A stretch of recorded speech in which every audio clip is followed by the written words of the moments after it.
declare that the Nigerian Customs Service is authorized to carry firearms in the course of their duties. This is aimed at assisting the service to effectively counter activities of smugglers who have recently become emboldened in their attack on custom personnel, in many cases using sophisticated weapons.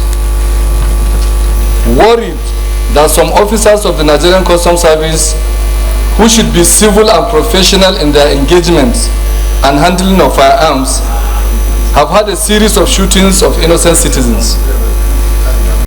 People living around that border, their livelihood is this business.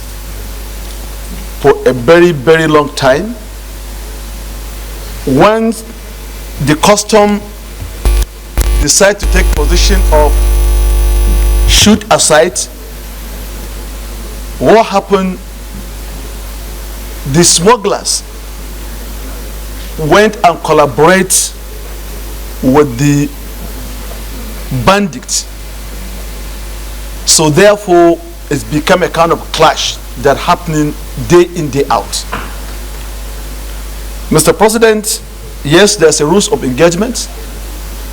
They should not shoot until maybe on self-defense or otherwise.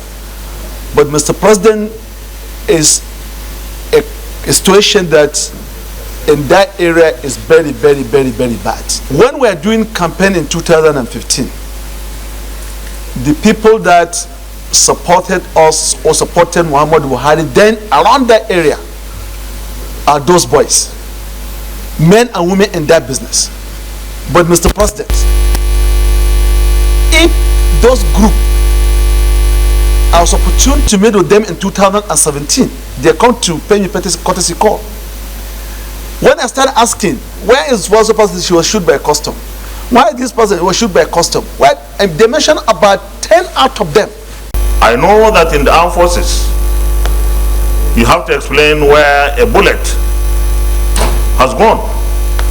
I don't know whether that applies to the customs, but the issue is there must be reward and sanctions.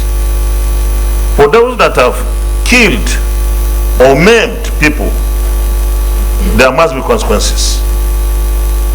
And I believe that this motion, even though it's at the moment talking about what the customs did, but it applies to all our security agencies and armed forces. And I believe that the investigation must be thorough and somebody must take responsibility. And when we come to the press, Mr. President, distinguished colleagues, for prayer 2 particularly, we must give a time frame within which this investigation and its outcome should be completed. I'm very happy that former Senate President is complaining because it has come to his mouth. The same Ali that they were protecting is now haunting them. Automatically, why must you tolerate a military incursion in the custom? Custom to collect revenue and to prevent smuggling.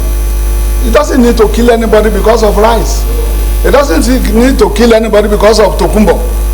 But when he kills today and nobody sanctioned him because he has somebody there, he didn't respect anybody here as at that time. Until the last day he left, it was a war. Of Colonel Hamid Ali, and I think because he's a military officer, or he was a military officer, he hardly differentiates the role of the custom and that of the military. It is that corridor that has been a recurring dismal. There hasn't been issues with custom in Lagos, in Ibadan, in the east and in the southwest. But the corridor between Katsina, Niger, Kano, a lot of people lost their lives simply because they are suspected of carrying a bag of rice. They will stop. Sometimes you lose brake, they will shoot you. Even on motorcycle, commend the mover of this motion for bringing this to the fore, and to say that yes, indeed, the Nigerian Senate condemns in totality the killing of innocent citizens just because they are found with bags of rice without any investigation, and that we condemn it in totality. We don't believe in any way that a bag of rice on a motorcycle is enough to attract a capital punishment. And then I also want to commend my colleagues for your contributions, particularly that of the Air Vice Marshal Napoleon Barry, retired. He pointed out that it is also the nature of the arms that are being used by the customs that could result in some of these accidental discharges that led to various loss of lives. I think the lives lost are too numerous, and if we allow it to continue, it means that people have to desert the border towns, and these are their ancestral homes, and so there is no way they can desert their ancestral homes because of in fact they will live in fear of killings in the daytime, and then killings in the night by bandits, and killing in the daytime by customs. So it's such a serious issue that I believe the Senate should have this ad hoc committee that has just been approved to look into it.